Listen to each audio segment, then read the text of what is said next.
যুদ্ধবিরতির পর প্রথম ভাষণ দিয়েছেন ইরানের সর্বোচ্চ নেতা আয়াতুল্লাহ আলী খামেনি। এ সময় তিনি মার্কিন প্রেসিডেন্ট ডোনাল্ড ট্রাম্পকে কঠোর হুঁশিয়ারি দিয়েছেন। বৃহস্পতিবার আল জাজিরার এক প্রতিবেদনে এ তথ্য জানানো হয়েছে। খামেনি বলেন, ট্রাম্প সত্য প্রকাশ করেছেন, যুক্তরাষ্ট্র কেবল ইরানের আত্মসমর্পণে সন্তুষ্ট হবে। তিনি হুঁশিয়ারি দিয়ে বলেন, ইরান কখনোই আত্মসমর্পণ করবে না।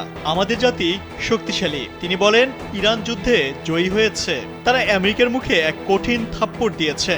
যুক্তরাষ্ট্র এই যুদ্ধ থেকে কোনো সাফল্য অর্জন করতে পারেনি। খামেনি বলেন, যুক্তরাষ্ট্র সরাসরি যুদ্ধে প্রবেশ করেছে কারণ তারা মনে করেছিল ইহুদিবাদী শাসন সম্পূর্ণরূপে ধ্বংস হয়ে যাবে। এজন্য তারা এ যুদ্ধে জড়িয়ে পড়েছে।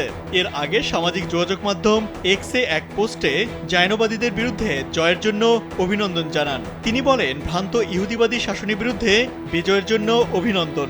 ইসরায়েলকে উদ্দেশ্য করে তিনি এই বার্তা দিয়েছেন। ৮৬ বছর বয়সী খামেনি যুদ্ধের সময় প্রাণনাশের ভয়ে গোপন বাংকারে আশ্রয় নেন। সেখানে সব ধরনের ইলেকট্রনিক যোগাযোগ থেকে বিচ্ছিন্ন ছিলেন তিনি।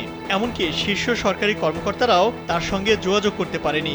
মার্কিন প্রেসিডেন্ট ডোনাল্ড ট্রাম্প ও কাতারের আমিরের মধ্যস্থতায় ইরান ইসরায়েলের মধ্যে যুদ্ধবিরতি হয়েছে। তবে ইসরায়েলের প্রধানমন্ত্রী বেনিয়ামিন নেতানিয়াহু খামেনিকে হত্যার সম্ভাবনা পুরোপুরি নাকচ করেননি।